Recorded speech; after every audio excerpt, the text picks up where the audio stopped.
Ayat yang kedua, akan terjadi pada hari-hari yang terakhir, gunung tempat rumah Tuhan akan berdiri tegak di hulu gunung-gunung dan menjulang tinggi di atas bukit-bukit. Segala bangsa akan berduyun-duyun ke sana dan banyak suku bangsa akan pergi serta berkata, mari kita naik ke gunung Tuhan, ke rumah Allah Yakub, supaya ia mengajar kita tentang jalan-jalannya dan supaya kita berjalan menempuhnya. Sebab dari Sion akan keluar pengajaran dan firman Tuhan dari Yerusalem. Amin. Dari dua ayat firman ini kita mendapati ada sebuah nubuatan yang Tuhan nyatakan tentang gereja di akhir zaman. Tentang kehidupan orang-orang percaya di hari-hari yang terakhir.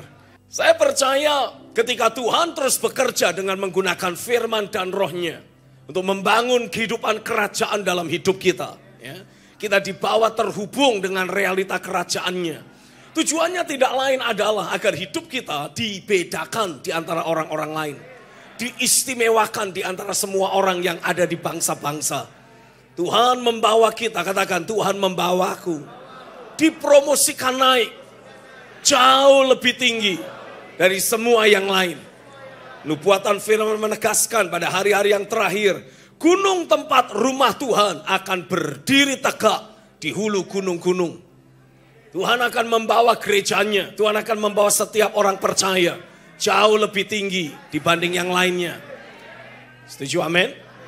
Ketika semua orang mengalami stres, ketika semua orang mengalami depresi, tapi firman dan roh terus kerja dalam hidup saudara. Sehingga selalu ada sukacita, selalu ada damai sejahtera yang datang dari pekerjaan Roh Kudus dalam hidupmu. Membawa engkau terus hidup dalam firman. Sehingga apapun yang menjadi kegoncangan di sekitar kehidupan kita tidak akan menggoncangkan kita lagi. Otomatis hal itu memposisikan kita jauh lebih daripada yang lain. Ketika ada di tengah kegelapan, lilin kecil itu bisa menjadi penerang yang luar biasa. Tapi kalau di tengah lampu yang terang benderang seperti ini, lilin kecil hampir tidak ada artinya. Nah, saya meyakini pekerjaan firman dan roh dalam hidup saudara itu akan terus terjadi secara makin intensif pada hari-hari ini. Saya berdoa seberapa banyak engkau yang sedang mengikuti ibadah saat ini, engkau akan betul-betul alami ada pekerjaan roh, ada pekerjaan firman semakin intensif dalam hidupmu, membawa engkau betul-betul menjadi pribadi yang berbeda. Dibedakan oleh tangan Tuhan sendiri. Ketika orang lain penuh kegoncangan, hidupmu stabil. Ketika orang lain penuh duka cita, penuh intimidasi, penuh dengan perkabungan, hidupmu penuh dengan sukacita. Hidupmu penuh dengan sorak-sorai. Ada roh yang berkemenangan, yang selalu nyata dalam hidupmu. Ora kata syikrata mayaka. Dan perbedaan-perbedaan yang terus terjadi dalam hidupmu karena adanya pekerjaan firman dan roh, itulah yang memposisikan hidupmu jauh lebih tinggi dari orang-orang lain yang ada di atas muka bumi ini. Katakan sama-sama, aku bersyukur Tuhan terus bekerja dalam hidupku, memastikan aku menjadi pribadi yang berbeda, menjadi pribadi yang dibedakan, menjadi tanda dan alamat bagi bangsa ini. Yang percaya katakan terjadilah atasku. Amin.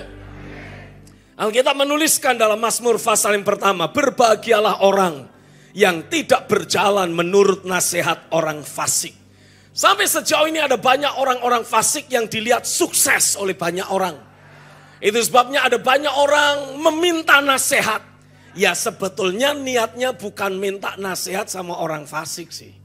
Niatnya minta nasihat pada orang sukses.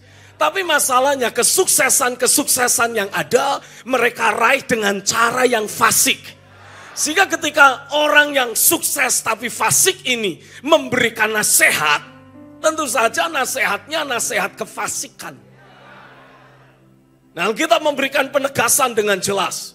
Segala tindakan orang fasik, pasti, katakan pasti. Pasti akan mendapatkan ganjarannya di atas muka bumi ini.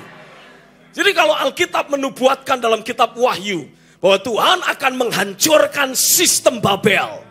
Apa itu sistem Babel? Sebuah sistem kehidupan yang selama ini dibangun oleh orang-orang fasik. Yang mengkondisikan orang-orang percaya mengalami kesulitan untuk memanifestasikan Kristus dalam kehidupan sehari-hari mereka. Kalau saudara melihat kondisi yang ada di sekitar kita, sistem kehidupan yang ada sudah disetting. Orang sepertinya harus selalu butuh duit. Pada mulanya ketika Tuhan menciptakan langit dan bumi, Tuhan menciptakan manusia, Tuhan gak pernah bikin duit.